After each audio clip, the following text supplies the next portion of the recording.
एक शांत कमरे में मशीनों की बीप की आवाज गूंज रही थी। एक माँ अपने बेटे का हाथ थामे बैठी थी, आंसू उसकी आंखों से रुक ही नहीं रहे थे। बेटा आरव सिर्फ 17 साल का था।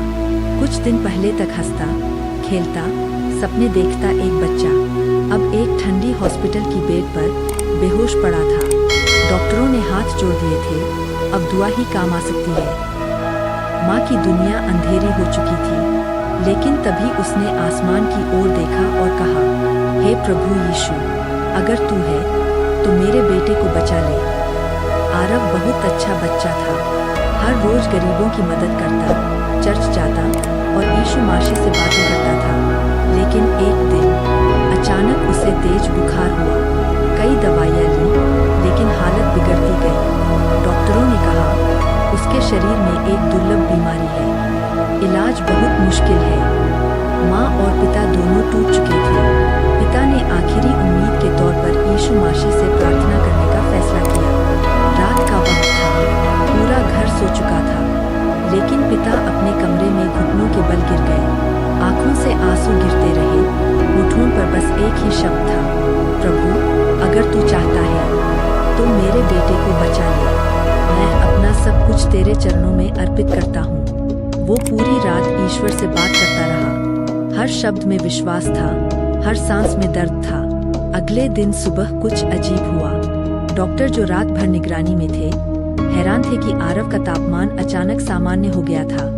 मशीनों की रीडिंग बदलने लगी और उसकी सांसें पहले से तेज चलने लगी। माँ ने झट से डॉक्टर को बुलाया। डॉक्टर साहब देखिए, वो हिल रहा है। डॉक्टर दौड़कर आए और बोले, ये तो किसी चमत्कार से कम नहीं। आरव की उंगलियां धीरे धीरे हिलने लगी, आंखें खुली और वो बोला, माँ मैंने यीशु माशी को देखा था। सब लोग चौंक गए। माँ ने पूछा, क्या कहा बेटा? आरव ने मुस्कुराते हुए कहा, माँ जब मैं बेहोश था, मैं एक बहुत रोशनी वाले जगह पर था। वहाँ बहुत शांति थी। वहाँ एक व्यक्ति आया जिनके सिर के पीछे चमक थी। उन्होंने मेरा हाथ पकड़ा और कहा, बेटा तेरे पिता की प्रार्थना ने तुझे यहाँ से लौटा दिया है। अब तेरी जिंदगी दूसरों के लिए आशीर्वाद बनेगी। माँ की आंखों से खुशी के आंसू बह निकले। वो जान चुकी थी यीशु मसीह ने उनके बेटे को छू लिया। धीरे धीरे आरव पूरी तरह स्वस्थ हो गया।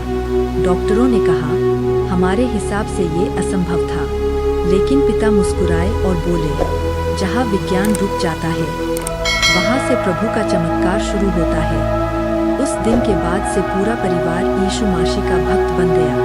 हर हफ्ते वो चर्च जाते, गरीबों की सेवा करते और सबको बताते, विश्वास रखो, ईश्वर सच में सुनते हैं। दोस्तों, ये कहानी हमें एक बात सिखाती है, चमत्कार तब होते हैं जब इंसान टूट कर नहीं, झुक कर ईश्वर से बात करता है। हर दर्द, हर मुश्किल में याद रखो, अगर विश्वास है तो राह खुद बनती है। यीशु माशी हमेशा हमारे साथ है, बस हमें दिल से पुकारना